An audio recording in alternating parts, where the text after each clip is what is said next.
UP में योगी सरकार ने हलाल सर्टिफिकेशन पर बैन लगाया। माइंड इट, हलाल पर नहीं, हलाल सर्टिफिकेशन की दुकान पर। बिहार तक ये आवाज चली। गिरिराज सिंह ने कहा कि हलाल सर्टिफिकेशन बैन बिहार में भी होना चाहिए, नीतीश कुमार से लेकर के फैसला करें। बिहार के मुख्यमंत्री नीतीश कुमार को गिरिराज सिंह ने लेटर लिख दिया और ये कहा कि हलाल सर्टिफिकेशन की ऐसी दुकानें बंद होनी चाहिए धर्म के नाम पर, वरना एक दिन ऐसा आ जाएगा जब इसी प्रदेश में शरई अदालत आ जाएगी। बिहार में क्या हुआ, संतोष सबसे पहले बताएंगे। संतोष, ये हलाल की जो गर्मी है, हलाल सर्टिफिकेशन की गर्मी, बिहार की सियासी सरगर्मी कैसे बनी, गिरिराज सिंह क्या कहना चाहते हैं, और गिरिराज सिंह ने हलाल सर्टिफिकेशन के साथ साथ ये क्यों कहा कि अगर सर्टिफिकेशन को लेकर के नीतीश कुमार ने वक्त पर फैसला नहीं किया तो वक्त वो दूर नहीं है जब बिहार में शरई अदालत लगने लगेगी। बिल्कुल, देखिए, गिरिराज सिंह जाने जाते हैं अपने बयान की वजह से, और जब जब वक्त होता है ये बात करते हैं। हलाल सर्टिफिकेशन को लेकर उत्तर प्रदेश में योगी आदित्यनाथ ने जिस तरीके से बैन किया है, और वहाँ एटीएस जिस तरह से छापेमारी कर रही है आतंकी गतिविधियों से, ये जो पैसे का, क्योंकि आप देखिए कोई भी प्रोडक्ट अगर खान पान का है तो वो FSSAI उसको सर्टिफाई करता है, लेकिन अब यहाँ हलाल सर्टिफाई कौन करता है, हलाल को पीछे से सर्टिफिकेट कौन देता है? अब जमायते उल देता है, उलेमा, हलाल काउंसिल, हलाल ट्रस्ट, जमीयत उलेमा हिंद के की कई नोडल बॉडीज जो होती हैं और जिनका कोई सरकारी रेगुलराइजेशन है ही नहीं। बिल्कुल, तो यही अब देखिए बिहार में उन्होंने कहा है, यूपी में तो कर दिया इन्होंने बैन, अब बिहार में आप देखिए जो सीमावर्ती इलाके हैं, किशनगंज और ये सब इलाके, वहाँ का डेमोग्राफी पूरा बदल गया है। पूरा डेमोग्राफी बांग्लादेश घुसपैठिए इस तरीके से आ गए हैं कि कभी वहाँ पर आप देखिए आज़ादी के बाद लगभग 15-17% के आसपास की आबादी मुस्लिम होती थी, आज की तारीख में 85% हो गया है।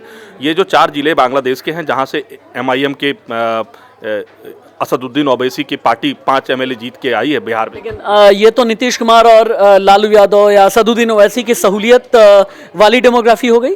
बिल्कुल, ये उन लोगों की सहूलियत, क्योंकि ये वोट बैंक उनके लिए हैं और ये वोट बैंक उनका होता है। लेकिन अब सवाल जो ये कह रहे हैं गिरिराज सिंह कि बिहार में अगर ये लागू नहीं किया, ये हलाल सर्टिफिकेशन से क्या हो रहा है? आप किसी भी एक मुस्लिम बच्चे को देखिए जो इस्लाम धर्म को मानता है, अगर आप उसके पास बात करेंगे कि ये लिपस्टिक है, ये कॉस्मेटिक्स है, ये हलाल का है, तो वो बच्चा वही खरीदेगा। ये दिमाग में डाला जा रहा है, एक मार्केट तैयार किया जा रहा है। ये 16-17% के आसपास जो बिहार का मार्केट है मुस्लिम आबादी का, वो पूरे मार्केट में वो अपना डोमिनेंस चाह रहा है। मैं एक चीज समझना चाहता हूं, जब भी कोई इस तरह का सर्टिफिकेट दिया जाता है किसी प्रोडक्ट को, खाने का प्रोडक्ट, कॉस्मेटिक्स, इन सब को जब भी सर्टिफिकेशन दिया जाता है ना, तो फिर सबसे जरूरी ये होता है कि आपके पास में लैब होनी चाहिए। आकांक्षा एक बार टर्न कर लो।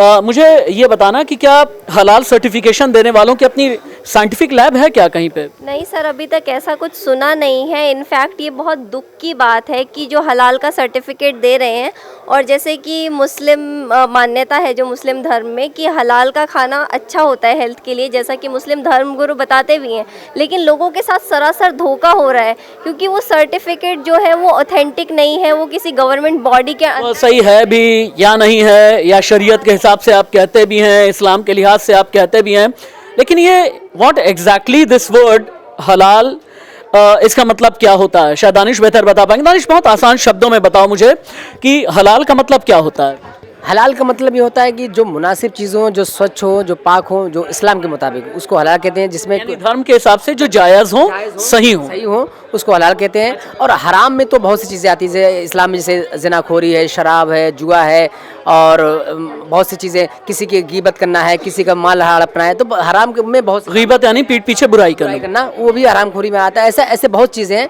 लेकिन आज का जो मसला है वो हराम और हलाल को लेकर इसलिए ज़्यादा है तो वो मचा हुआ है क्योंकि लोगों में बहुत ज़्यादा कन्फ्यूज़न है। कन्फ्यूज़न इस बात को लेकर है कि क्या हलाल मीट पर प्रतिबंध लगा रहे हैं, जबकि ऐसा नहीं है। वो सिर्फ हलाल का जो एजेंसियां हैं, जो तथाकथित जो नाम नेहाद एजेंसियां हैं, संस्थाएं हैं, वो जो सर्टिफिकेट मुहैया करा रही हैं, CM योगी ये कह रहे हैं सर्टिफिकेट नहीं मिला तो मुसलमानों के लिए क्या बदल जाएगा?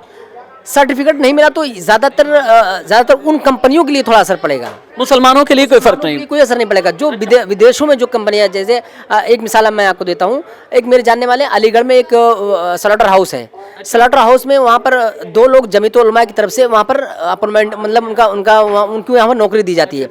जो वहाँ पर जो कटता है जानवर जो ज़िबा होते हैं, उस वक्त ज़िबा करते वक्त वो सूरे जो पढ़ते हैं, सूरा पढ़ते हैं। उसके बाद जब तक उनकी मोहर नहीं लगेगी तब तक वो एक्सपोर्ट किए हुए मीट को अरब ममालिक के लोग नहीं एक्सेप्ट करते। तो बेसिकली चीज़ ये है कि अरब के कंट्रियों ने इन लोगों को अपना एक तरीके से मान्यता दे रखी है कि अगर आप हमको मोहर लगा के देंगे तभी हम मानेंगे। और मोहर चाहे आप घर बैठे लगा करके दे दें, मोहर चाहे आपको कोई मैनिपुलेट करके लगा दे, आप हलाल की मोहर लगाएं, हलाल की मोहर लगा करके करोड़ों रुपए कमाने का ये खेल चल रहा है।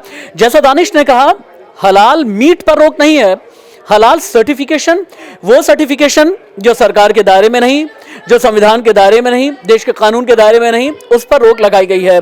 यूपी से लेकर के बिहार तक हलाल पर सियासी कितना बवाल है, आगे भी मैं आपको बताता और दिखाता रहूंगा। नमस्ते।